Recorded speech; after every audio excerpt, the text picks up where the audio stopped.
అందరికీ నమస్కారం. ఈ వీడియోలో మనం తెలంగాణలో 10,594 గ్రామ రెవెన్యూ అధికారుల నియామకానికి సంబంధించినటువంటి ఇన్ఫర్మేషన్ తెలుసుకునే ప్రయత్నం చేద్దాం. తెలంగాణ రాష్ట్రంలో 10,594 గ్రామాల్లో గ్రామ రెవెన్యూ అధికారి విఆర్ఓ ఉద్యోగాలను భర్తీ చేసేందుకు ప్రభుత్వం కసరత్తు చేస్తోంది. గతంలో రద్దు చేసినటువంటి ఈ వ్యవస్థను పునరుద్ధరించాలని కాంగ్రెస్ ప్రభుత్వం భావిస్తుంది.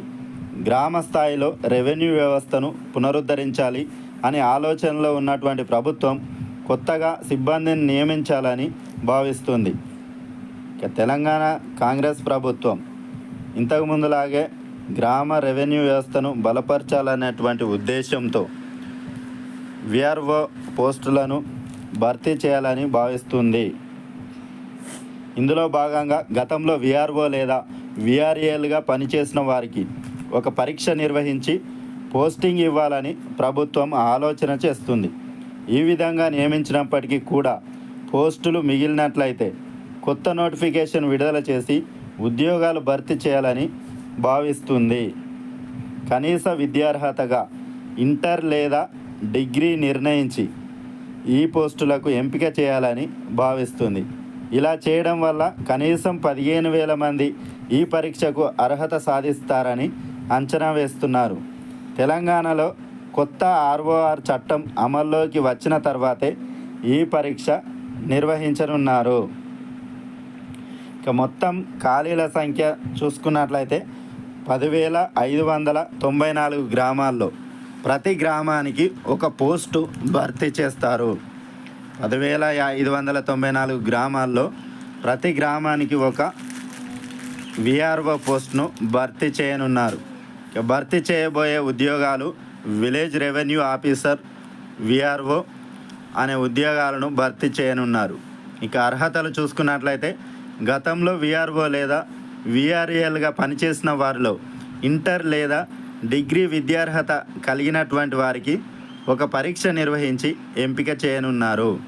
గతంలో పనిచేసినటువంటి విఆర్ఓ విఆర్ఏలుగా పనిచేసిన వారిలో ఎవరికైతే ఇంటర్ లేదా డిగ్రీ విద్యార్హత కలిగి ఉంటారో వారికి ఒక ఎగ్జామ్ నిర్వహించి ఎంపిక చేయనున్నారు. ఇక కొత్త నోటిఫికేషన్ని ఎప్పుడు విడుదల చేస్తారు? గతంలో పనిచేసిన వారికి కనీస విద్యార్హతగా ఇంటర్ లేదా డిగ్రీ అర్హత నిర్ణయించి వారికి ఒక ఎగ్జామ్ నిర్వహించి పోస్టులు భర్తీ చేయనున్నారు. అప్పటికి కూడా ఖాళీలు మిగిలిపోతే కొత్త నోటిఫికేషన్ను విడుదల చేసి ఆ పోస్టులను మిగిలినటువంటి పోస్టులు ఏవైతే ఉంటాయో వాటిని నిరుద్యోగులతో ఆ పోస్టులను భర్తీ చేయనున్నారు.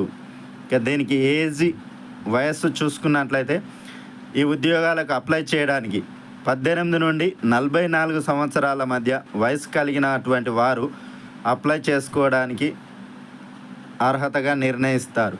ఇక ప్రభుత్వ నిబంధనల ప్రకారం ఎస్సీ ఎస్టీ బీసీ మరియు ఈడబ్ల్యూఎస్ అభ్యర్థులకు 5 ఏళ్ళు వయసులో సడలింపు వర్తిస్తుంది. ఎస్సీ ఎస్టీ బీసీ అభ్యర్థులకు ఈడబ్ల్యూఎస్ అభ్యర్థులకు వయసులో 5 ఏళ్ళ సడలింపు వర్తిస్తుంది. ఇక ఎంపిక విధానం చూసుకున్నట్లయితే దీనికి రాత పరీక్ష నిర్వహించి ఈ ఉద్యోగాలను ఎంపిక చేయడం జరుగుతుంది. ఇక త్వరలోనే ఈ నోటిఫికేషన్ విడుదల చేయనుంది కాంగ్రెస్ ప్రభుత్వం. Okay, thanks for watching. Please subscribe my channel. Thank you.